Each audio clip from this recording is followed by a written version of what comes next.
I want to big you up and say you showed very high emotional intelligence by choosing this book. You're joking. A week of sailing with friends could yield you more ideas, connections, and perspective than a week of answering emails, catching up on paperwork, and attending meetings. Sailing with friends, yeah? How relative is this to sailing with friends? I don't know. Have you been sailing with friends? If you do everything he says in this book, you'll be better off than if you didn't. They think it's a wrong message because a lot of young people I speak to, they all get angry with themselves like, but man made the app, or I've got my clothing line, or why is it not popping? Bro, you need to get out on the grind. That's why. You can't just put it online and think everyone's gonna come to you and think, oh, I've been doing my tracks, I've been doing. So no one cares. The harder you work, the less you earn. You're a hard worker. Yeah. Have you earned less the harder you work?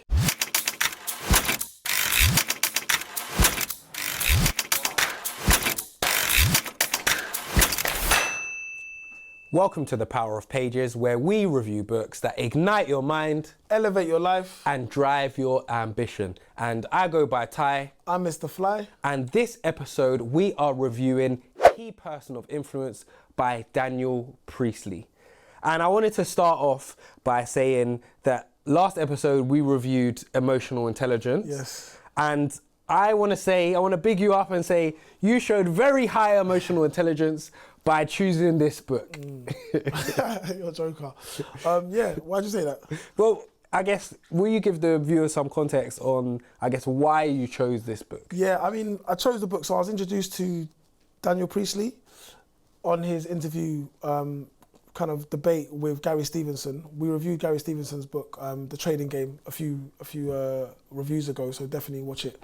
So he was on a dive with CEO with Stephen Bartlett, and his views, I didn't really like his views.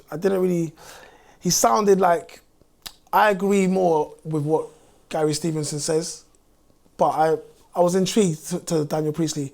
Yourself is aware of him, other people that I know and respect, like big up Ryan, a few other friends of mine, they've actually read this book and they've spoken about him. So I said, okay, my curiosity was sparked, because I thought these are people that I respect you guys, and I thought, let me just give it a try and see, is he up or not? You know what I mean? So yeah, that's what I wanted to find out really. So yeah. Okay. Because I known him before from watching business content and stuff, and he seems like a key business guy, like he knows a lot about business, and I think I've taken snippets of advice from here and there online, and I've found it useful and helpful advice. So I knew of him before. But yeah, I also watched that interview, and I didn't go into that interview not knowing him. I went to that interview knowing him. We're not going to talk about that. That's not the point of the episode. But we've read his book. So I guess let's start off with you. Your first impressions. First impressions, I didn't know what a key person of influence was, or his definition of that. So via reading this book, it's given me the good understanding. So I think that's a good place to start. My understanding of a key person of influence is someone is the go-to person in that industry.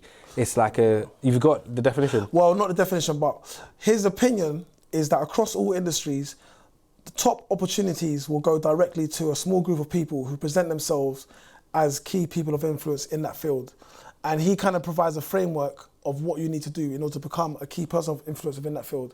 And that was interesting to me, because I think with this, I wanted to see how kind of narrowed in he went, or whether it was quite vague, because some things, I haven't seen a lot of his content, but some of his content and some of the content online around business and around these sort of things, I feel is a bit vague and a bit like it's open to a lot of interpretation, and it kind of gives there's not much meat in it. There's not much meat on the bones. It kind of gives a big grandiose sort of statement, but then when you try and drill down into it, there's not much there. That's my general opinion on when I see certain things. Yeah.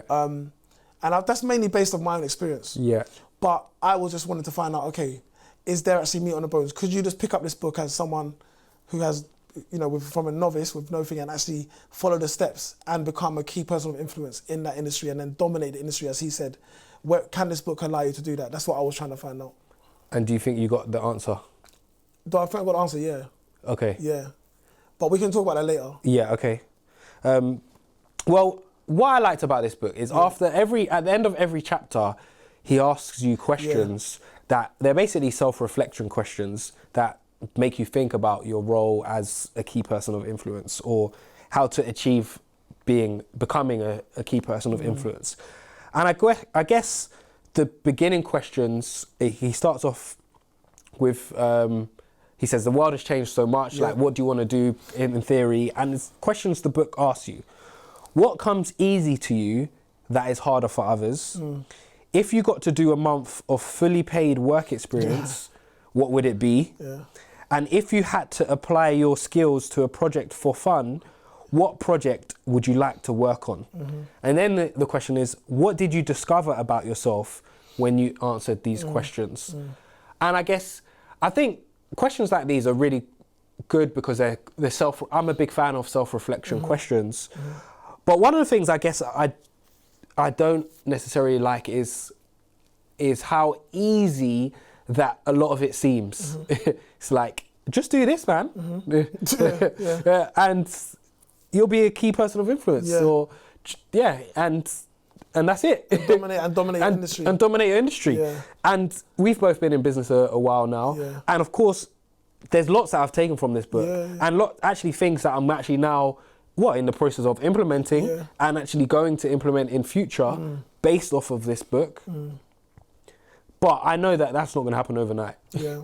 Was you aware of this book before we read it? Yes, I was. But you hadn't read it? I haven't. No, I haven't read it. No, I mean, those first set of questions, I actually quizzed my wife on those. Okay. Because I was like, this is a good point, because she's obviously got her business that she runs as well as working. So I thought this is a good opportunity to kind of see someone at a different stage in their business and whatnot. And I think that I really enjoyed those questions as an exercise.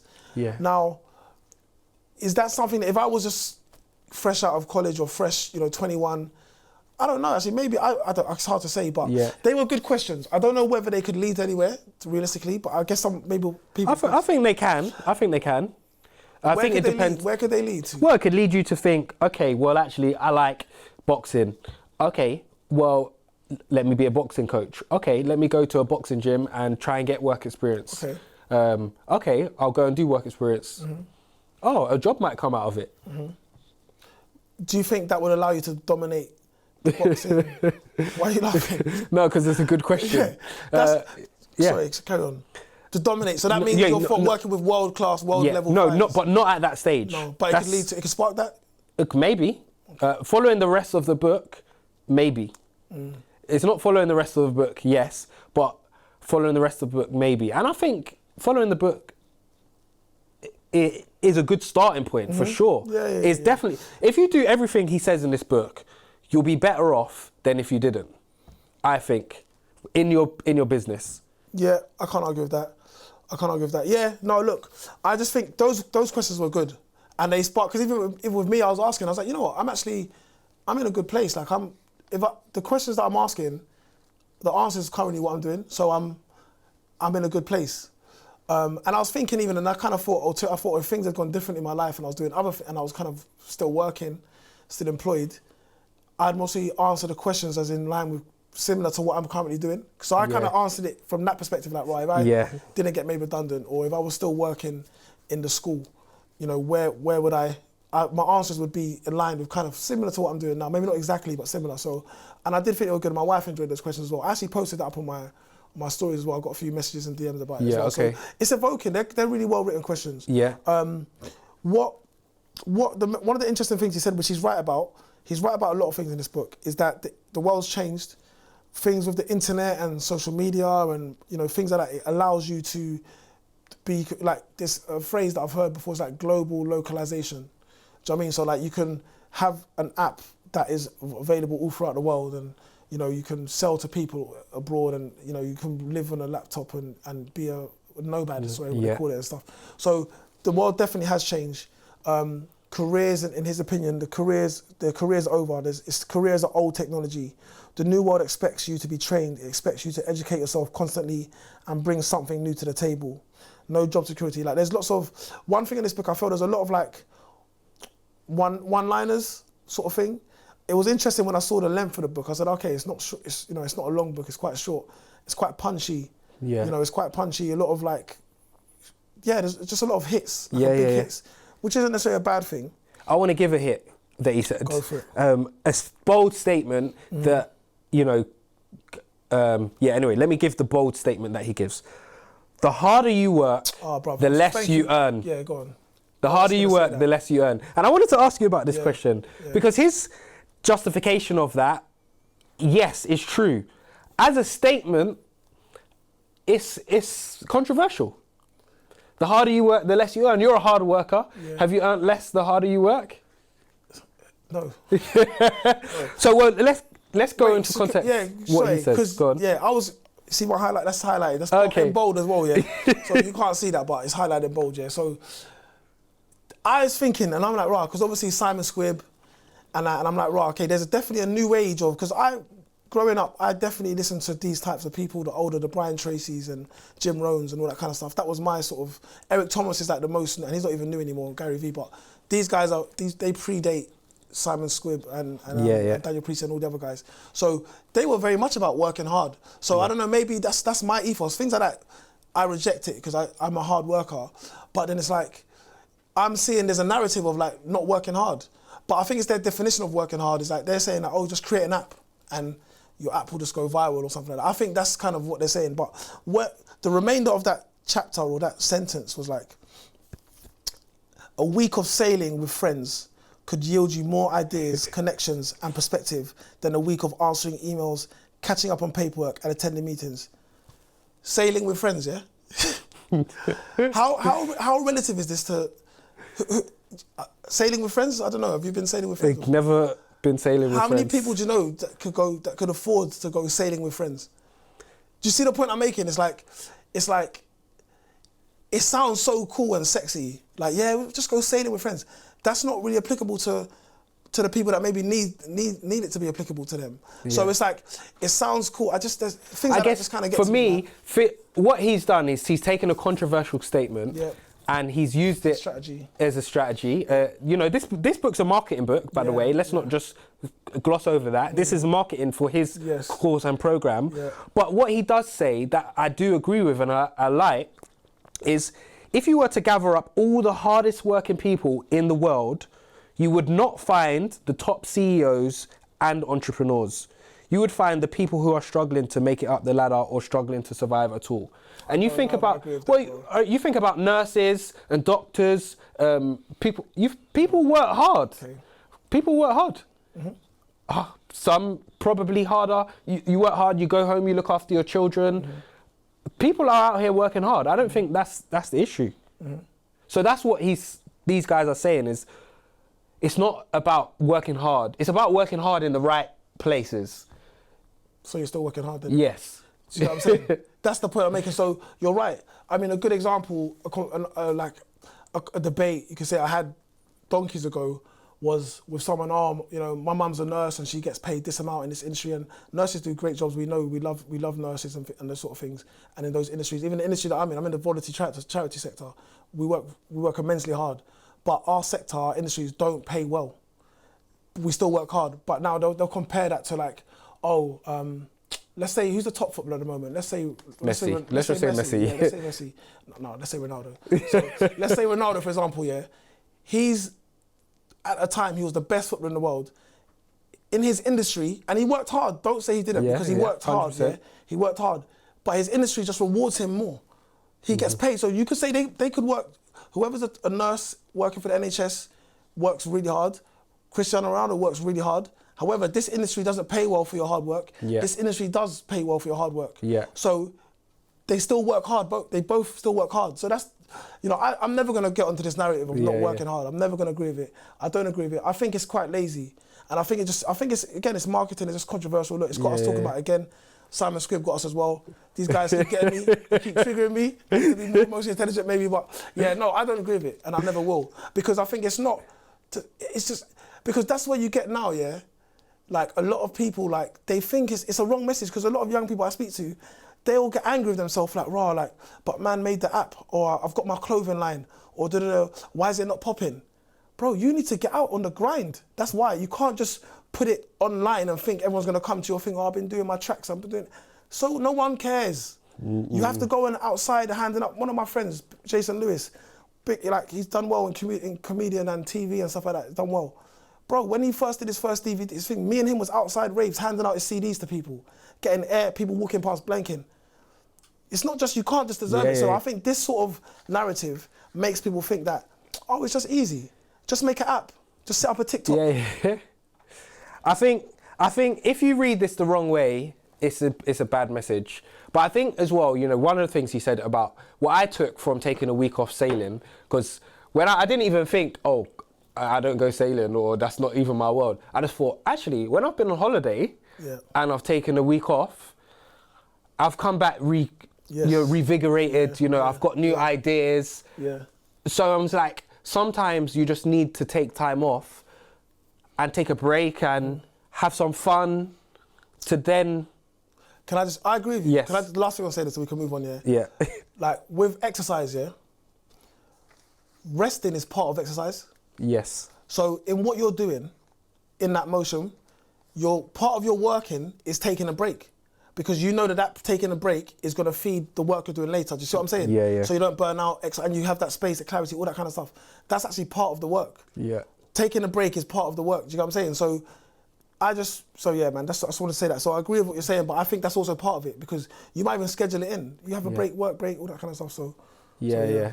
No, fair. So he goes on to talk about 5 key stages of becoming a key person of influence. Yes. And those are creating the perfect pitch. Is that a KPI method? The KPI method, yeah. The perfect pitch, so being able to just reel off the tongue in 30 seconds, you know, what it is that you do. And it kind of goes in about it in a bit more detail, which maybe we'll come on to. Publish your ideas, putting yourself out there. One of those is writing a book. And I've got a question I want to ask you on that later. Good, cool. The third is productize your value. So make a product out of the things that you're given. Give away stuff for free in order to provide value to the world, to show, oh, Tyler's giving away this free thing. It's useful. Now that puts you on the map. People know you for that thing. Anyway, that's his theory. Raise your profile. He talks about other ways. Go to speaking engagements, which I didn't necessarily like that part, which I'll come on to. And then also, you need great partnerships, number 5, getting great partnerships. And then the book basically just goes through those 5 points. Yeah. So where do you want to start? No, we can go through all of them. So like the pitch, I think, so his pitch is your ability to communicate your value, uniqueness through a spoken word. And I think he says, and I agree with what you're saying, is that it needs to evoke some sort of emotion. And I think a lot of people, I think you struggle, if you're quite like if you're a humble sort of person and you don't want to kind of make bold statements, you'll struggle to kind of, because I know when people ask me what do you do, it's very simple. I'd say I'm a CEO of a charity, but you know, in my mind, I've got maybe something more like that's going to be more emotional, more emotive that I can say, you know. But then, I mean, but I think it's right. I think as well, sometimes though, like what you do kind of speaks for itself, can speak for itself. Yeah. But I definitely think depending on the stage and the level you are, like for example, if you met Jeff Bezos, for example, and you said, oh yeah, I run Amazon, that says everything. I'm the CEO of Amazon. But if you met someone who just set up their first website, they're going to need to sell to you what they're doing. But I guess in his mind, Jeff Bezos has achieved the key person of influence stage of his life. Yeah. You get what I mean? I wonder when he started off, if he done that. We don't know. But anyway, with your... what do you think about the pitch, and how do you pitch yourself? Because we spoke about this kind of offline, about this kind of stuff. And I think this chapter was really good for me because I'm trying to reframe, or I'm in the process of reframing how I pitch and certain things, and I'm working on different angles because I do a lot of things within my business. But I guess I wanted to touch on his examples that he gave because I think those highlighted how you could take like a generic statement to a more exciting statement for people that you meet. So, for example, one of them was, I have a training company that deals with HR issues. Yeah. So it's like, okay, you have a training company that deals with HR issues. Or, I have a training company that teaches managers how to fire an employee properly. We are experts in how to have difficult conversations and fire people so they feel okay about it. We also save our clients a fortune in legal claims. It's like, oh, okay. the other thing he talks about is niching down. Like in that second thing, you're not a HR. You don't deal with HR issues. You deal with HR issues of people getting fired and the process of all of that.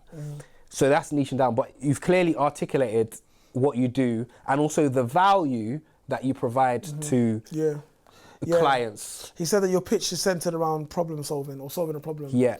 That I saw that, I like that. That particular one was a bit long for me. Like that actual one, he does a lot of examples. I didn't write them down. I don't even write more down. But that one for me was good. I thought it was a bit long though. Yeah. But it's very specific. There was some of them when I was like, okay, I sort of wrote one down actually when I was like, is this a lie though? Because it was like, but he didn't. It's like someone's what do you do? And it was like saying all these mad things. I'm like, is that what they really do, or is that just how they would say they do what they do? Okay. Did you write any more down? Yeah, I wrote some more down. Yeah. One more down. It was about I design websites, blogs, and e-commerce platforms. So my design agency creates blogs for non-fiction authors. We help turn a book into a business. Typically, our work results in more paid speaking, consulting, and book sales. That was the only other one I wrote down. I just wonder if that's the truth for that person, or whether they just say it, whether it's just a sales pitch. I guess. Do you know what I'm saying? Well, I guess the point he's making is, make it personalised to you and your business, and don't lie. Because at the end of the day, if they want to buy your service, and you've lied, they're going to come to you for that service. Yeah. So yeah. I hear you. Then the next one about publish. Yes. So I had a question. Go for it. He says, write a book. Yes, to become a key person of influence in your industry, write a book. So are you going to write a book? You know what's funny? Because I've been asked that before. I'm sure you must have been asked that as well. Yeah. And my answer's kind of verbatim to what he says in the book. I'm like, my attitude's always been like, look, I'm not going to write a book because it's not going to get bought by enough people, basically. Like, unless it's kind of going to be like its #1 bestseller, I'm not going to write it. I'm not going to write a book. But after the way he's framed it, I'm like, okay, it makes sense, because you become being an author is something that is held with esteem, and no one really asks whether your book sold. I mean, if it's a bestseller, great, but being an author is something that you can even hang your hat on, and it's something that you can be introduced as, I've written books before, blah blah. And you've written books about this specific topic. Yeah, it puts you as an expert. I get it 100%. The fear that I have now is with this book, with the rise of AI, it's going to be watered down.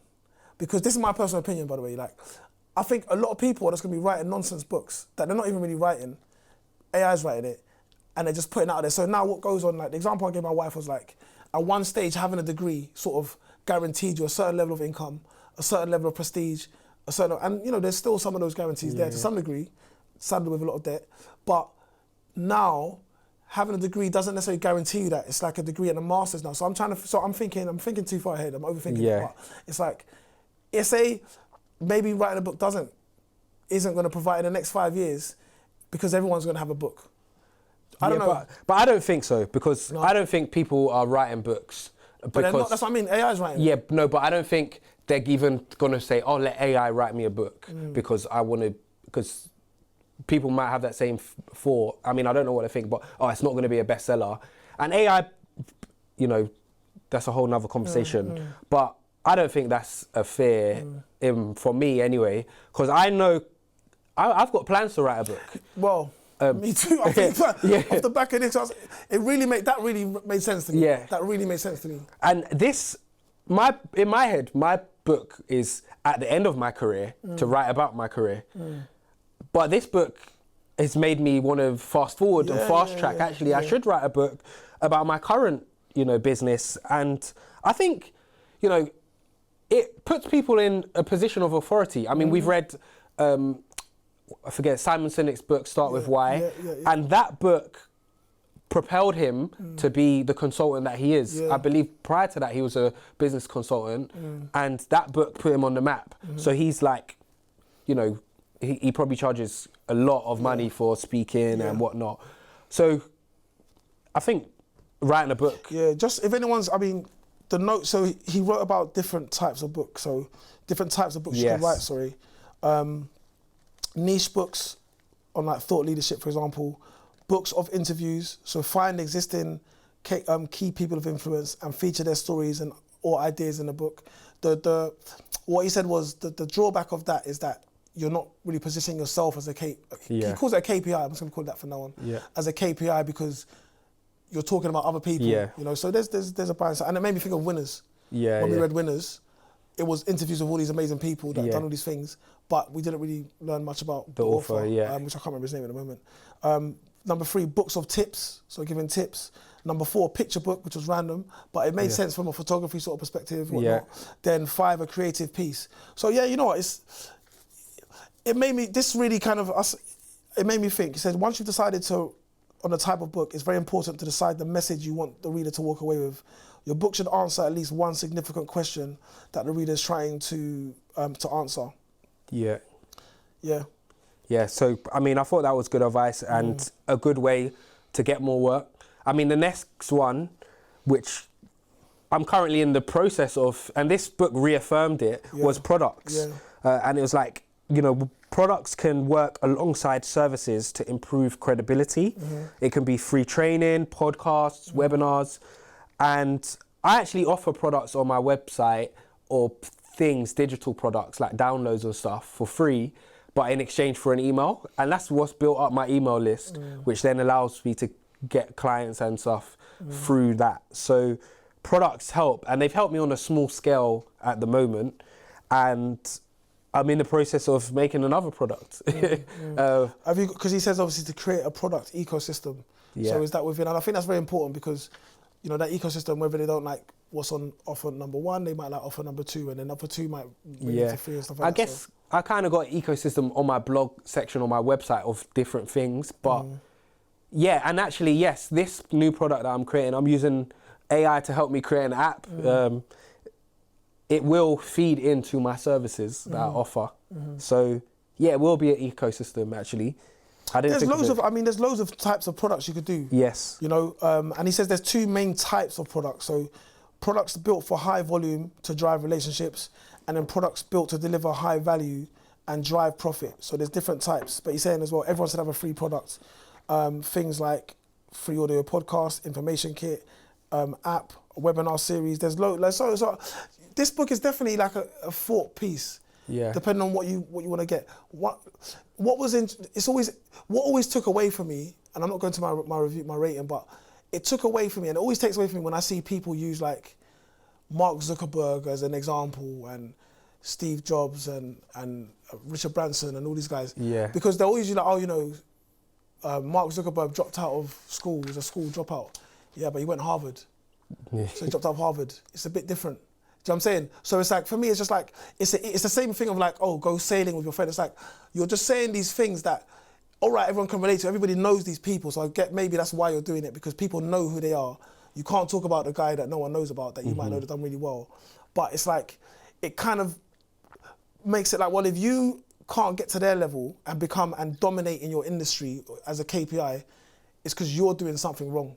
You know, because Mark Zuckerberg did it. So if he can did it, why can't you do it? Yeah. And that's a very, I don't like that message. Yeah. You know, you don't even, like Mark Zuckerberg did it. He didn't even work hard. He just created this app to his friends in Harvard, and then it went to the other schools, and then it's just easy. Do you get what I'm saying? So like, that's what I have a problem with these sort of things. Do you know what I mean? But again, the information, it's good information. I can't even lie. It's good information. I want to just skip over quickly because you mentioned Richard Branson, and he touches on the illusion of limited resources. Yes, ILR. ILR. Yes. And I thought this was a great question because he says, if Richard Branson swapped lives with you for a year, when you swap back, do you think there would be noticeable changes in your life? And he basically says, you know, he would spot opportunities, he would have conversations you're not having, and he would introduce himself more powerfully. And he says 3 questions to determine your resourcefulness. 3 factors, to determine your resourcefulness. And these are the questions you ask, the people you know, and if you're willing to stretch into the unknown. Now, what I don't like with these things is things like the people you know. Like, if you grow up in certain circumstances, certain areas, it's hard to know people that can help you and support you, and it's not easy to. So no, I agree. he's obviously found a way come from Australia. He's come to London and made a name for himself. Yes. And he's connected with people. Yes. But I think the way he's done it sounds easy. Yes. Do you get what I mean? It's not easy. No. It's achievable. It's definitely possible. But yeah, even on another, because again, we're thinking in the same way like this. Because I was like, okay, someone could look at me and be like, well, Chris, you've had it bad easy. Then I said, you know what? In some way I have, because like I've been to the village in Nigeria. Do you know what I mean? And to someone there just trying to do it, and there's smart people everywhere. Do you know what I mean? Like, smart people, but not to say it's impossible, but it's just harder. It'll be harder. So the example, the opportunities that even I have from being born in UK and growing up in London, being educated in England, all that kind of stuff, it's made things easier for me. Do you know what I mean? There's levels, is basically what I'm saying. So then you're talking about, obviously, the example I just gave of Mark Zuckerberg in Harvard and whatnot. So at the same breath, as hard as it's been, it's also been very easy in comparison to somebody else. You see what I mean? So you're right, because I thought about that. So when he gave that example, people, I thought, right, okay, if I'm in my village back home, like, how easy would it be for me to connect with someone even in Lagos? Yeah. Do you get what I'm saying? That could maybe, so... But I guess his rebuttal to that is, oh, you got the internet now, you can DM, you can message and... Okay. There's power cuts. Like, I could argue, it's a debate, I guess, it's confusing. My point is, you're making it sound, it's everyone has their own personal journey and it's not as simple. And again, when you throw things out there like, well, just be more resourceful, bro. Oh, what? Just be, and don't get me wrong, I agree with it, be resourceful, but it's not that simple. That's the battle that I have with this. It's not that simple, and everyone has their own. Even being born in UK and London isn't necessarily a blessing, and there's people have different things going on at home. They've been through traumas, all those kind of stuff. So when you just say, oh yeah, we'll just be more resourceful, you're right. Maybe if Richard Branson was in my shoes, he could maybe do more things or whatever. But that's just a what's the word I'm looking for? That's a I forget the word now. Hypothetical. Thank you. Big up, Nick. It's hypothetical. But you see the point I'm making. So it's like, yeah, man. These books, man, they make me. They trigger you at times. They trigger me, man. I'm sweating again. What about the other steps? Was there any other steps? Yeah, I like the partnerships. Yeah. Okay. So he said. I like that as well a lot. There was a thing that he said here which was bossy though. Something like success is a team sport or something like that. I can't find it, but again, there's a lot of like bars. But he spoke about being about partnerships. Yeah. And how, success is a team sport. And then he also talked about building relationships and building how you can build that relationship, build trust with people that you're looking to go into business with, when to negotiate with them, don't negotiate on certain things. There was something really that he said in there was really quite smart, and I was like, that's, when you're meeting somebody for the first time in a business sort of setting, buy them a present. Yeah. In a sense of like an article that you might think, and they might not even read it, but it's the thought that counts. And I was thinking, to showcase that you are, on their wave. Yes. And I was thinking, if I was meeting with somebody and they kind of gave me something that they thought that they've done a little bit of research and be like, oh, Chris, I know you're into this. Like, I saw this magazine that I thought you might like. I'd be like, well, okay, that would really get my attention. Do you see what I mean? So it was. I like that, and actually, and then also he basically says, do what you say. Yeah. Like, this was, and I actually met someone for coffee the other day. Someone I've met before, but it was the first time actually meeting them, having a proper chat. C2C, yeah. A C2C. Watch our book review on Full Time to Fulfilled. Yes. I can't remember what episode it is, Matt Crabtree. But yeah, C2C. And when I met them, we had a coffee, whatever. And the next day after our meeting, he had emailed me and CC'd other people in for all the actions that we discussed about in that group. And this is a director of a massive company, and he's worked his way up. And I thought, that's why you are where you are now, because you do what you say. Facts. And prior to this, we were meeting at, let's say, 3 o'clock, Yeah. We messaged a couple times, we said, 3 o'clock, sent him the meeting invite with the location. Yeah. We hadn't spoke at all since we organised it. It was like a week later. He turned up at 3 o'clock. I was there 3 o'clock. Like, we didn't need to reconfirm or just check in that we're still meeting. It's like, no, we've both agreed this time. And I thought, bossy. And this book just reminded me of that as well. Bro, this is what they are. This is what they call this is what you call soft skills. Yeah. These are the little things that make the big things happen. Yeah. Because in that interaction, you're a man of your word, you're responsible, you're reliable, and then again, you was able to uphold the. You know what I mean? There's so much in that where, with me, that's why I always, if I say I'm going to do something, I don't agree to something that I know I can't do. Even if I have to break my back to do it, do you know what I mean? I'm going to do it. Yeah. And I think those are the things that, because you become reliable. Yeah. That's what it is, you become reliable. So they know if they want to come to you for business, they know that, yeah, no, you know what, Tyler, that guy's reliable. So I know if I book, and the things that also now demands and requires a standard of them. Because they can't ask you to come and do something for them, and you turn up and it's like, this place isn't even, oh, we didn't, whatever. No, they now need to be required to be on the same level as you. Yeah, yeah. So yeah, no, that's about partnerships. He spoke also about, that was it, following through on what you said. Yeah. That's so important.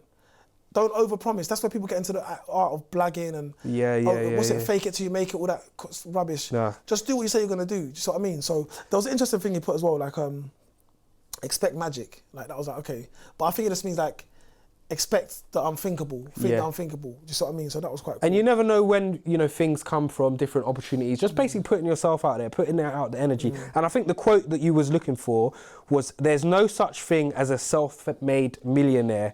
Success is always a team sport. Yeah. And there was another bossy comment that I liked as well.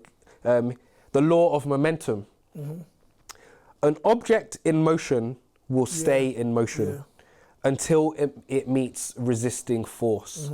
And basically, he's just saying, you know, get active, get moving. If you're moving, until you meet resistant force, that's only when you're going to stop. So, like, take action. And then he spoke about inertia as well. Yes. So the similar thing where something that has, I didn't write it down. Yeah, I've got it written down. Yeah.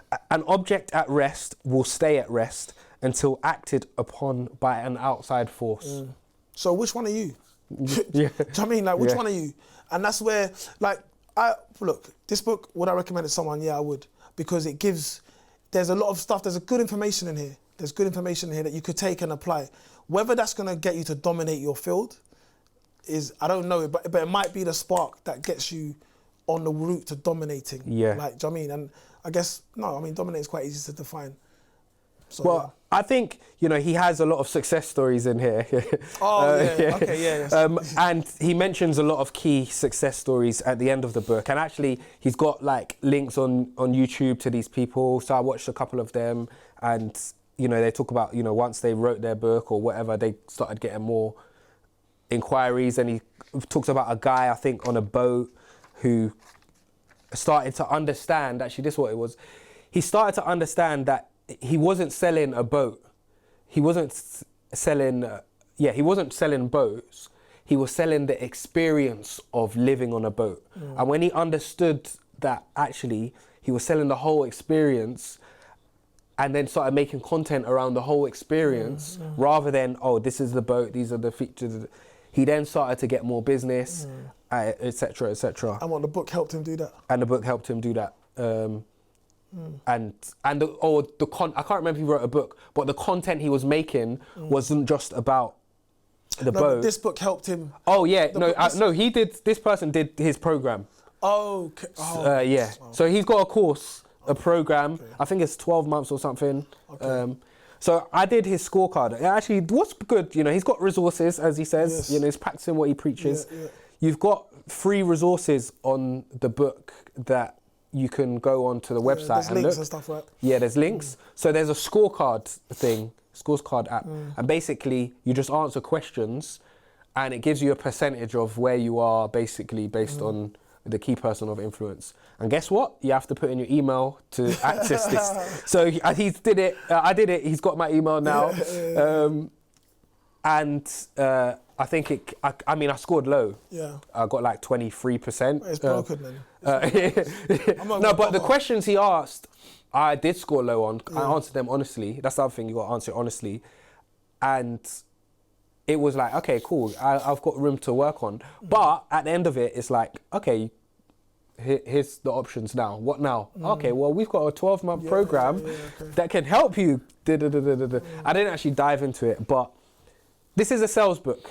Yeah. As well as a valuable book with gems, a helpful book. I think it has to be though, isn't it? It has to provide value, otherwise you're not going to buy the course. What's your power? My power? Was it in this book? I think, my power was, he wrote something that said, essentially, it said people underestimate what they can do and overestimate what other people could do. I wrote at the top, your value in others, you see value in others so effortlessly, but you sometimes fail to notice the immense value in yourself. That was, I don't remember where that was from, but that is so true. People, I'm thinking of something in particular, and they don't sometimes recognize what they bring to the table, but they see everyone else's gifts and everyone else's positives, but they don't see theirs. And I think that speaks for a lot of people. Yeah. And when you understand that, you'll gain more confidence in yourself, because things like imposter syndrome and all that kind of stuff. So that's my power of the pages anyway. Yeah, I mean, there was a lot that I took from it. I think for me, the power in this is the power of giving. Okay. The power of these pages is like the power of providing value. Sorry, not giving. Yeah. The power of providing value, providing free value. It's like what that can bring to you. And I know certainly me providing free value has definitely helped me in my business for sure. So yeah. Your book, your first, difficulty rating? No, it was a 1.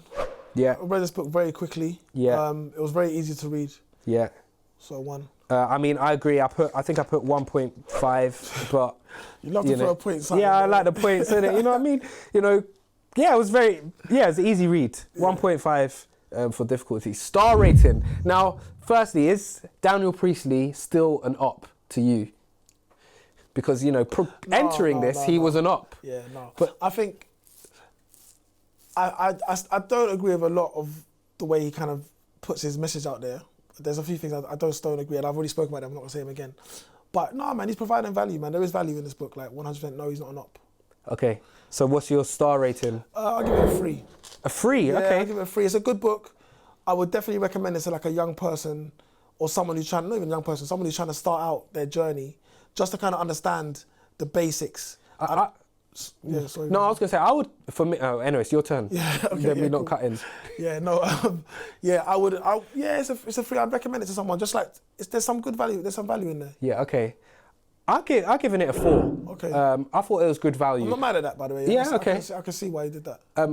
But I wouldn't necessarily give it to someone starting out in business. Yeah, I would give it to someone already in business, because I think the steps that he suggests to take are for people that are already in business to get to the next level.